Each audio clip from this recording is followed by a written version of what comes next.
There's this lake that my brother and I used to fish. We'd use live bait, usually crickets or worms, and we'd catch a ton of bluegill. It was a fun time, and some of those early memories are the reason I've been such an avid fisherman for most of my life. The lake wasn't the most popular fishing spot, despite being pretty well stocked from what I can remember. I think most of the locals just found it inconvenient and inaccessible unless you were prepared to hike through the woods a bit, which my brother and I always were. The seclusion was actually one of my favorite things about it, almost like I was sharing a private activity that not everyone got to experience. Everyone knows the best lake fishing happens during periods of low light, meaning early morning or late evening. It's more customary to wake up at the crack of dawn and get out early, but my brother and I developed this habit of going out later in the day and staying into the night. It was our substitute for whatever most high school kids did at that time of night on the weekend, probably partying and whatnot. It was a Friday night and everything was going according to plan. We reached the lake just as the sun started to set, and by the time we were all baited up, the sun was already starting to dip. We were positioned at the edge of the lake on this little formation of rocks that made a good, comfortable surface for us and all our excess gear. It was something we had done hundreds of times. As we were fishing, though, something caught my eye on the far side of the lake. There was movement in the water, and by the sheer rippling of it, I was surprised it had taken me so long to notice. I pointed it out to JJ, and the two of us strained our eyes in confusion, wondering what was causing it. Keep in mind, this lake was pretty sizable, and when coupled with the low visibility, it wasn't like you could see perfectly clearly across it. But then, as we were both looking at the ripples in the water, something happened that I would have never expected, not in a million years. A dark mass started rising out of the water where the ripples had been, and as it emerged, my assumption that it had been a huge fish was immediately dispelled. It was not a fish. It was way too big and way too upright. There was only one explanation, really. I think my brother and I realized it at the same time because I heard him curse at the same time I did. It was a person. Think about how strange that is on its own.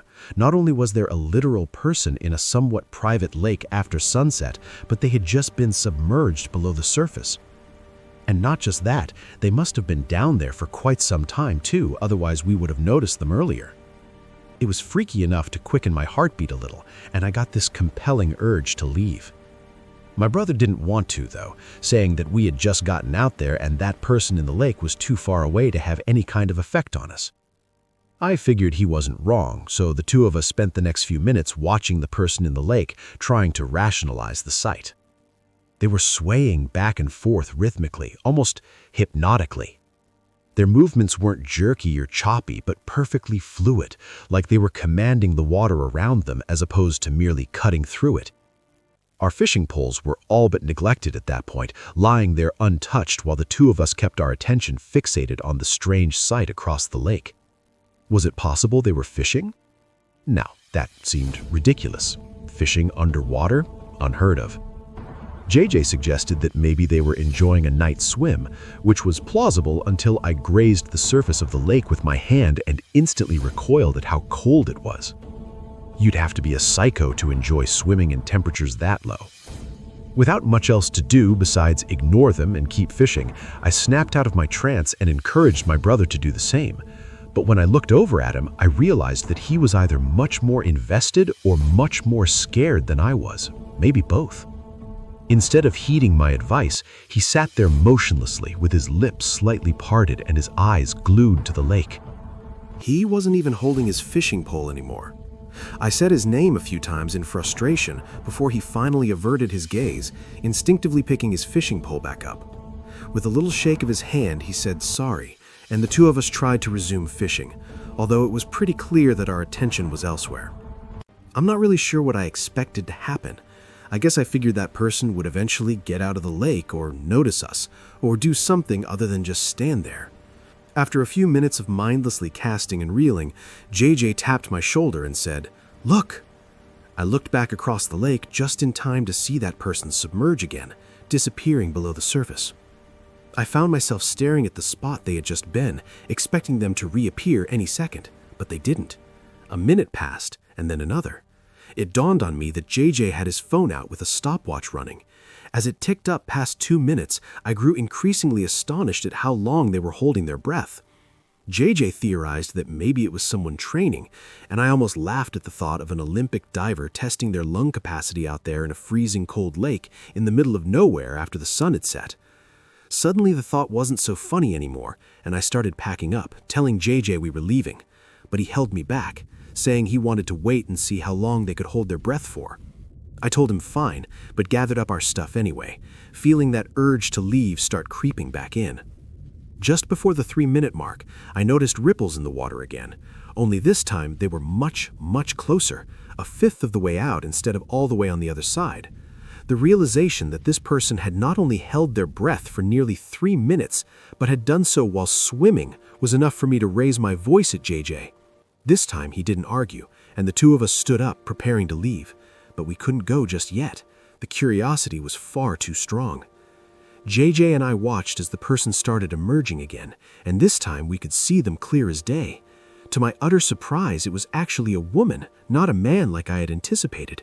She had long brown hair and was wearing what looked like a dark green swimsuit. And there was one more thing I need to mention. She was kind of beautiful. She didn't look much older than we were, maybe a year or two if I had to guess. The moment I saw her, I instantly felt less intimidated, less scared too. I started wondering if maybe my brother and I had been too hasty with our intention to leave. The two of us were still frozen in place though, and she was actually the one who broke the silence. She flashed an alluring smile and said, "Hi," almost like she was trying to be playful and coy, like she hadn't just held her breath for 3 minutes while swimming through a freezing cold lake. She was definitely a strong swimmer. It was obvious from the way she bobbed around, seeming just as comfortable in the water as most people would on land. I was dumbfounded, too perplexed to speak, but my brother blurted out the question I was dying to ask. He asked her what she was doing, and I had to remind myself that she was behaving like a crazy person, as harmless as she looked. She leaned her head back and said she was swimming. My brother said, "Well, yeah, obviously," then asked her if she was training for something. She gave us another teasing smile and said something like that, then glided a little closer to us. Then she actually asked us if we wanted to join her. Pure insanity. I spoke up for the first time, asking her if she was crazy and telling her the water was freezing. She laughed and called us babies, then said we'd get used to the temperature fast.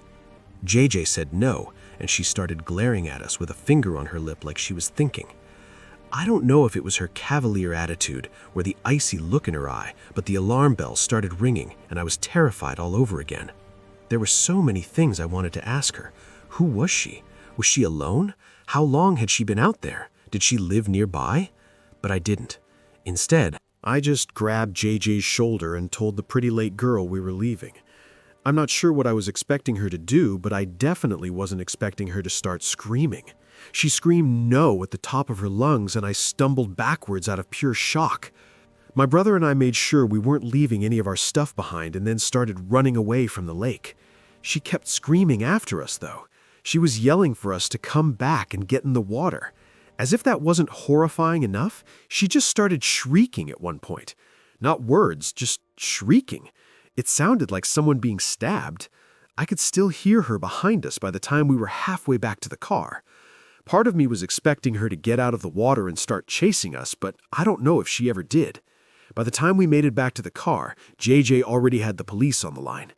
He told them what had happened, and even though they asked us to stay nearby so they could question us, he told them he didn't feel comfortable doing that, then hung up. I probably would have done the same thing. That's how badly I wanted to get out of there. You might think the experience would have discouraged my brother and I from continuing to fish there, and it did, but only for a while. We actually did go back a fair amount, though. For the first handful of outings, we made sure to bring our dad with us. It took some convincing to get him to believe us, but he ultimately did. He was pretty curious and wanted to see this strange girl for himself, but we never saw her again. For all we knew, the police had found her and dealt with her however they decided to. It became somewhat of a shared joke between my brother and I. It actually got to a point where every time we fished that lake, a little part of us wanted to see her again. But now that more time's passed and that lake is no longer part of my life, I've begun to recognize the strangeness and horror of it all. She was probably just mentally ill. That's the explanation I ultimately decided on. My brother has some interesting theories of his own, but I find them all silly and unrealistic. Either way, I doubt anything as unexplainable and as strange as what happened that night will ever happen to me again. My name's Jay, and fishing is one of life's greatest pleasures.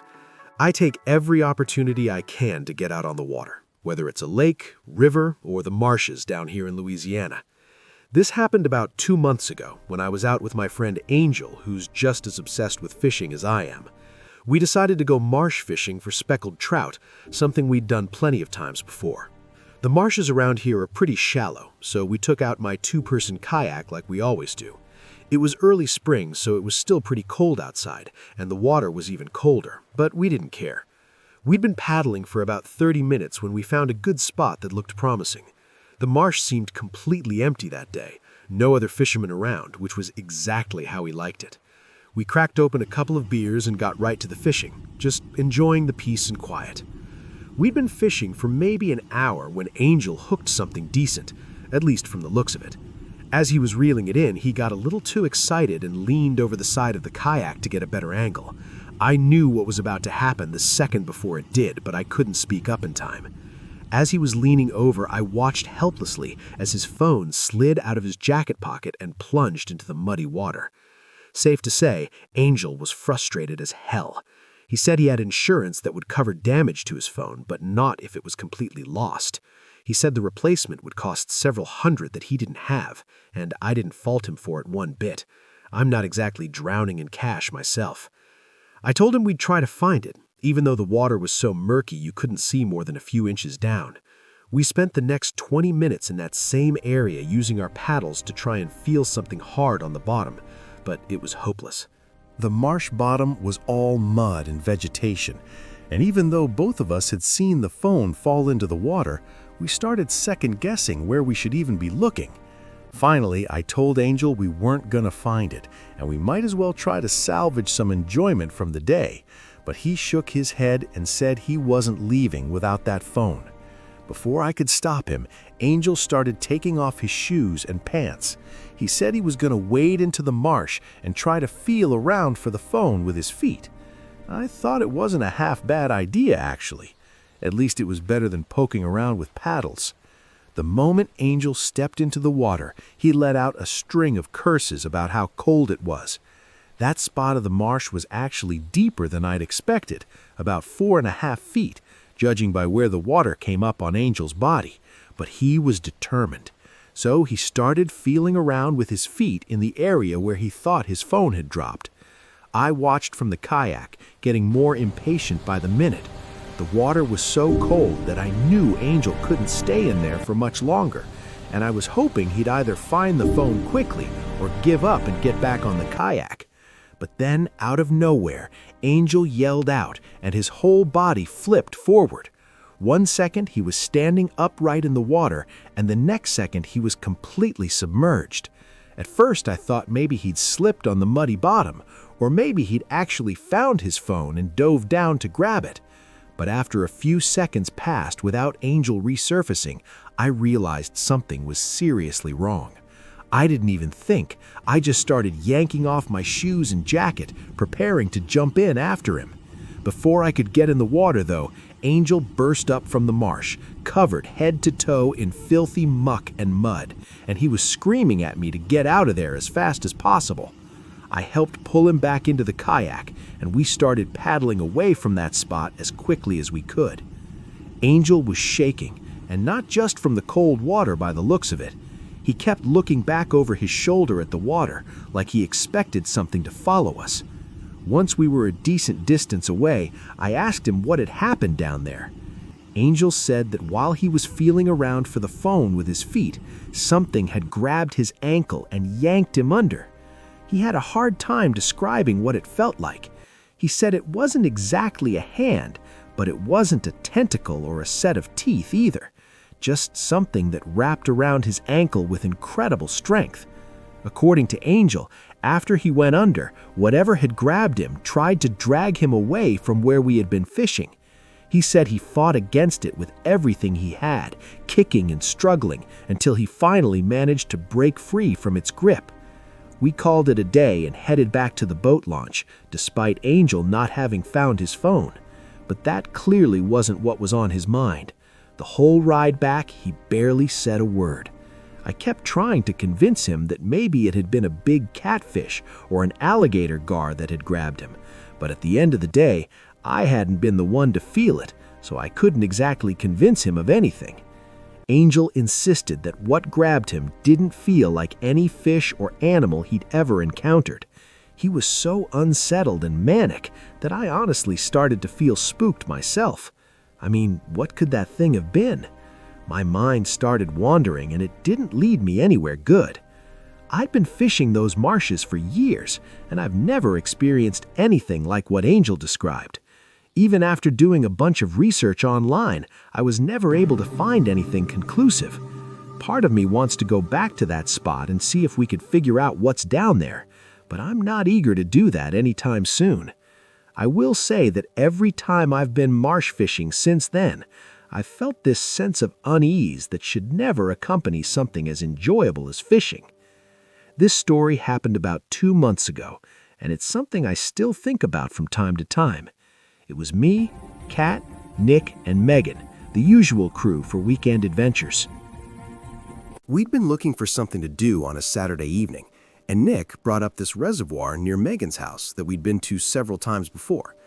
It's kind of a classic spot amongst our friend group. Nick and I knew it was stocked with bass, so we were eager to get some fishing in since the two of us are pretty obsessed with the activity. Kat and Megan were just excited to drink a little at the water's edge and maybe go for a dip if they were feeling adventurous enough. Megan's house is way out in the sticks, and the reservoir is maybe a 10-minute drive away, followed by a short walk through some woods behind her neighborhood. It's technically county property, which is obvious from the many no trespassing signs posted every few yards along the chain link fence that surrounds it, but Megan had cut a hole in the fence ages ago. We laughed about it every time we went there, joking about how we'd found this perfect hidden spot that nobody else knew about. The reservoir itself is pretty small. It's surrounded by thick woods on 3 sides and a small access road on the 4th. The water's crystal clear, and there's this little sandy area where we usually set up. We call it the beach because of the sand and the fact that there are some flat rocks perfect for lounging on. It really is a nice spot, and since it's so secluded, we can blast music and be rowdy without worrying about disturbing anyone. The sun was already going down by the time we made it through the fence. Nick and I immediately started setting up our fishing gear, even though we both knew we probably wouldn't be doing much fishing. The girls spread out a blanket and got right to the drinking. It was a vibe, especially since I had a little thing for Megan and Nick for Kat. As the girls were debating going for a little dip, Kat pointed something out that none of us had noticed before. She was squinting down the bank, asking if we saw that canoe over there. We all looked in the direction she was pointing. Sure enough, a little ways down the shoreline was a canoe wedged into some reeds near the edge of the water. It was positioned oddly, like it had just drifted there without being tied off properly. The weird thing was, we'd been to the reservoir dozens of times over the past year alone, and none of us had ever seen a canoe there before. Nick and I are both pretty curious by nature, and the canoe was close enough that we figured we might as well go check it out. The girls seemed more interested in their music and drinks, so they waved us off when we said we were going to investigate. The walk along the bank took maybe 3 minutes. As we approached the canoe, I realized something was wrong. It wasn't just an empty canoe. It looked like someone had been using it recently and then just left. Like there was a fishing rod with its line still dangling into the water, alongside a tackle box lying open like someone had been digging through it. That wasn't the only thing. There was a half-eaten sandwich wrapped in plastic sitting on the seat. But the strangest thing by far was the phone. It was sitting right there on the main seat, locked but with the flashlight on. I pointed it out to Nick, asking who just leaves their phone behind like that. Nick shrugged, but I could tell he was thinking the same thing I was. All the other stuff, the fishing gear, even the sandwich, could be explained easily. Maybe someone had heard us coming, knew they were trespassing, and took off before they could get caught. But leaving behind a perfectly good cell phone? That's not something any rational person does, no matter how scared they are. I looked at Nick and then back at the canoe, taking everything in at once. I know it doesn't sound super creepy, but in the moment, it was one of the creepiest things I'd ever seen. If you were there, you would have felt the same. There was still enough light out that we should have been able to see whoever the canoe belonged to if they were anywhere nearby. We looked around the immediate area, but there was no one there. Nick said it was weird, and I agreed completely. The two of us headed back to the girls and told them what we found. The more I described the contents of the canoe, the more unsettled I felt. I remember looking back over at it, feeling this rising feeling of foreboding as I watched it gently drift back and forth in the water. The four of us talked it over for a few minutes, throwing around theories, but none of our explanations really made sense when you factored in the phone. Cad said she wanted to get out of there, and honestly, I agreed. The whole situation was giving me a bad feeling. We started packing up our stuff when Megan gasped and pointed across the reservoir. I followed her gaze and literally had to do a double take. On the far side of the water was a person standing knee-deep in the reservoir. Even though the sun had just set, I could see them clearly. They had something long in their hands that looked like it could have been a fishing rod or maybe a stick. But what really freaked me out was the fact that they were just standing there, perfectly still, facing in our direction. It dawned on me that they were watching us, and they probably had been for a while. All of a sudden, the creepiness of having seen that abandoned canoe turned into straight-up fear. None of us said it out loud, but I could tell we were all thinking the same thing. We needed to get out of there immediately. We grabbed our stuff and started heading back toward the fence. We weren't quite running, but we were moving fast. And then came the thing I had been dreading. That guy started yelling after us, screaming that we shouldn't be there and to get out. That's exactly what we were doing, but he didn't seem to care. He was belligerent, and the way he kept screaming and cursing made him sound like a lunatic. I didn't think it could get much worse than that, but I turned around just in time to see him drop whatever he had been holding and start moving into deeper water. It took me 2 seconds to realize what was happening. He was swimming across the reservoir. I screamed at my friends to run, and we took off. We sprinted back to the hole in the fence and squeezed through as fast as we could. I was in the back, and as I was crawling through, I could hear splashing from the direction of the water. I made it through, and the four of us booked it in the car and sped out of there as quickly as we could. For the next 20 minutes, we sat in Megan's driveway trying to make sense of what had happened. Kat was really shaken up, and Nick was trying to calm her down, but it didn't look like it was working. She was practically in tears, and I couldn't blame her. I was still pretty freaked out myself. None of us knew what to think. I wondered if that person screaming at us had been the owner of the canoe. And if so, why was their canoe all the way across the reservoir? And why were they in the reservoir in the first place? Or, and this is the one that really got to me, had that person done something to whoever the canoe belonged to? But as Megan pointed out, that didn't make much sense considering the fact that they chased us, drawing unnecessary attention to themselves. Kat wanted to call the police, but what would we tell them? That we were trespassing and found an abandoned canoe? That someone yelled at us to get out of a place we weren't supposed to be in the first place? Not an option. It's been a few months since the incident, and we haven't been back to the reservoir since then. Part of me wants to go back there for answers, but I haven't been able to convince the girls or even Nick to come with me. It's probably for the best. I don't think I'm going to forget about how creepy the whole thing was anytime soon, though.